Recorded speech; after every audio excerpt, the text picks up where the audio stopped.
Hello and welcome back to another episode of Colour With Me, where I, the Black Gallerina, talk about decolonial theory, curatorial practice and contemporary art galleries while colouring away.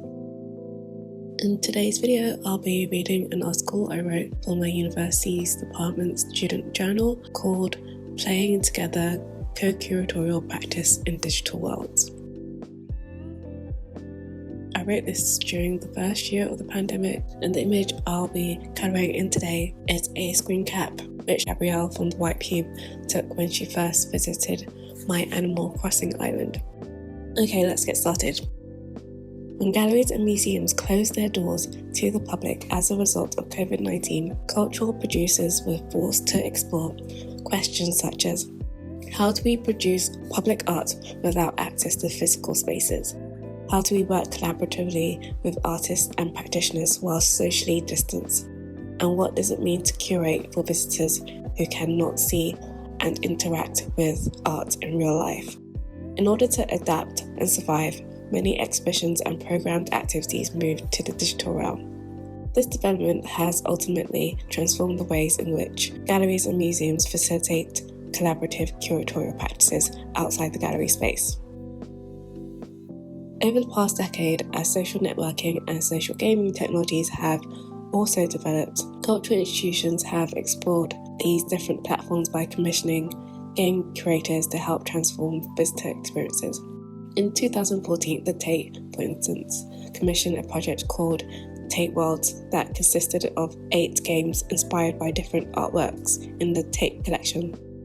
Similarly, in 2016, the Museum of London created a Minecraft game based on the 1666 Great Fire, which the public could download, install and play. As the pandemic unfolded, different galleries and museums offered online exhibitions of varying quality, revealing the divide in technological capacities within visual art institutions.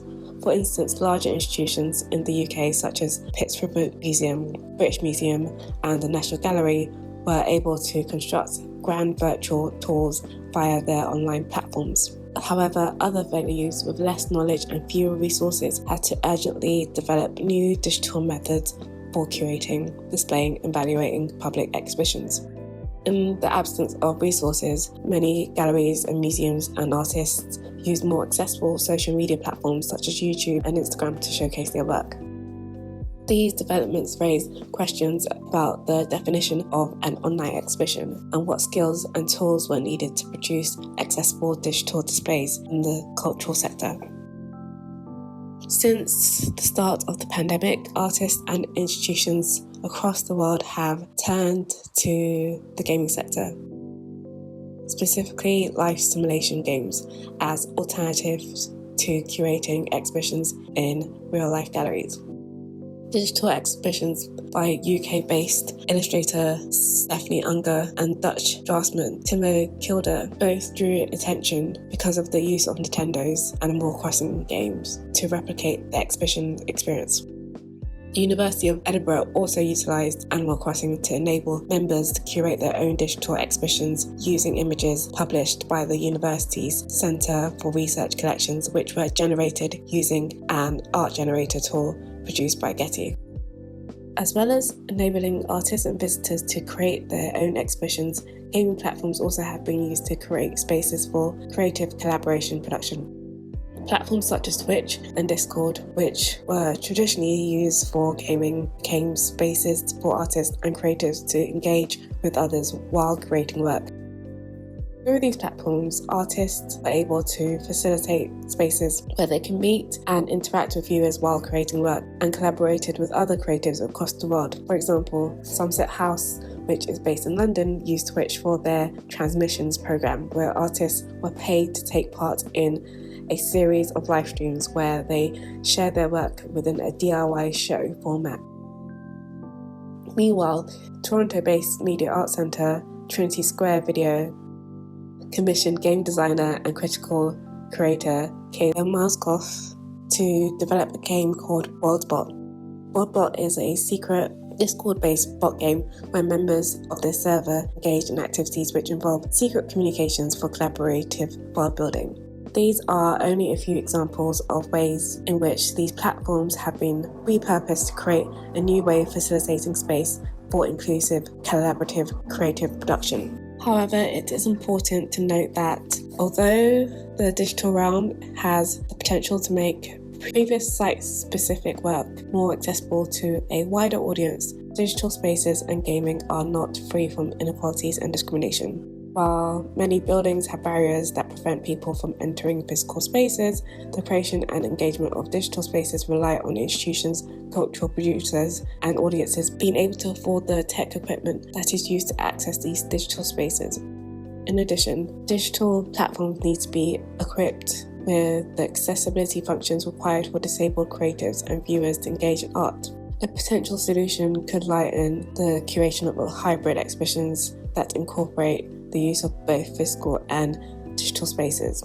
Hybrid window and online exhibitions such as Onco Gallery in Brighton's Lost Species Day 2020 exhibition Beyond Ruin, where passers-by can view the artworks in window display, as well as scan a QR code which linked to an online version of the exhibition with additional text and artworks. How museums and galleries have utilised gaming platforms to improve inclusion and cultural production during the lockdown uncovered new ways of working that could be useful beyond the pandemic world. The use of online platforms have helped to create accessible ways for creatives who may not have been able to participate in real cultural events because of access needs. When public spaces return to normal, the access needs of the marginalised creatives will have not disappeared with the pandemic.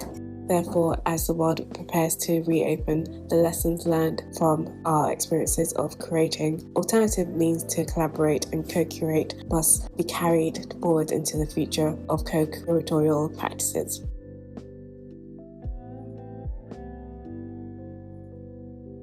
That is really interesting to read 3 years on.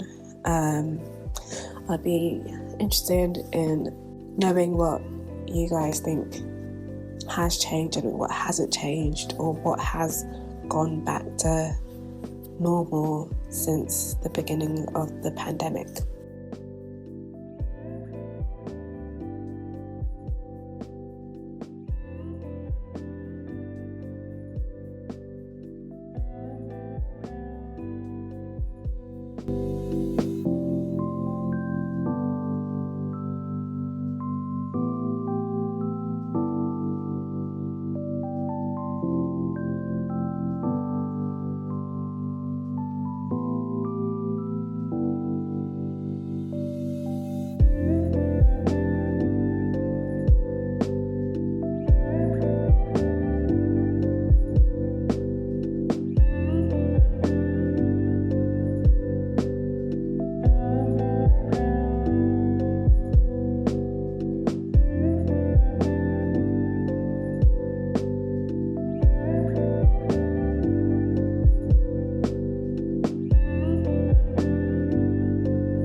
making it to the end of the video. I hope you like the picture. I am gonna scan it and send a copy to Gabby actually, because she thought it was cute. I think I'm gonna finally get around to doing a island tour.